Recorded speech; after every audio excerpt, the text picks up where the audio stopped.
BNP নেতা অ্যানিকে দাওয়াত না দেওয়ায় মাহফিল বন্ধ। লক্ষ্মীপুরে বিএনপি নেতা শহীদ উদ্দিন চৌধুরী অ্যানিকে দাওয়াত না দেওয়ায় তাফসিরুল কুরআন মাহফিল বন্ধ করে দিয়েছে। শুক্রবার দুপুরে সাংবাদিকদের কাছে এই অভিযোগ করেন মাহফিলের আয়োজকরা। উনি সব কর্মসূচি ক্যান্সেল করেছেন, অসুস্থতার কারণে উনি আসবেন না। উনাকে ওরা বলেছে না, আমি বলেন নাই, বলেন না ভাই, আমাকে বলতে দেন ভাই, আমাকে বলতে দেন।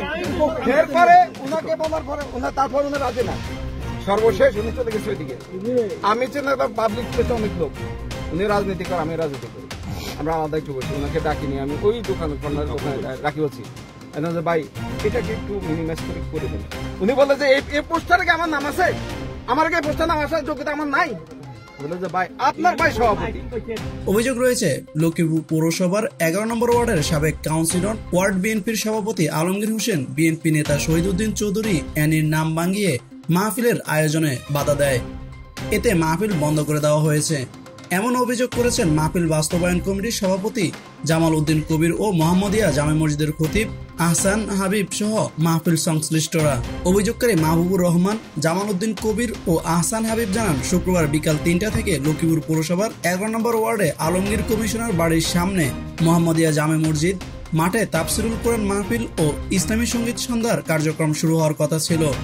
বৃহস্পতিবার রাতে আলমগীর কমিশনার এসে মাহফিল বন্ধ রাখার জন্য বলে যান। অ্যানি চৌধুরীকে দাওয়াত না দেওয়ায় মাহফিলে এমন ঘটনা ঘটান। আলমগীর জানিয়েছেন, অ্যানি চৌধুরী তাকে ফোনে জানিয়েছেন মাহফিল বন্ধ করে দিতে। এতে তিনি মাহফিলের প্যান্ডেলের কাপড় খুলে দিয়েছেন। বিদ্যুতের সংযোগ ও মাইকের জন্য লাগানো তার কেটে দেওয়া হয়েছে। এতে বিশৃঙ্খলা এড়াতে মাহফিল বন্ধ করে দেওয়া হয়েছে।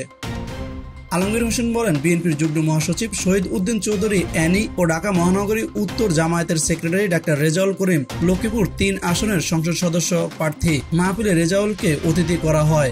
এছাড়া এলাকার প্রতিনিধি হিসেবে আমাকে প্রতি বছর দাওয়াত দেওয়া হয়। এবার আমাকে কোনো কিছুই জানানো হয়নি। আমি যেহেতু বিএনপির রাজনীতি করি, এজন্য আমাকে বিষয়টি জানাতে পারত। তখন কে বা কাকে রাখা যায় তা নিয়ে সমন্বয় করা যেত। অ্যানি চৌধুরীকেও দাওয়াত দেওয়া যেত। আমি এসব বলেছি, তবে মাহফিলের কার্যক্রম চালিয়ে যেতে বলেছি।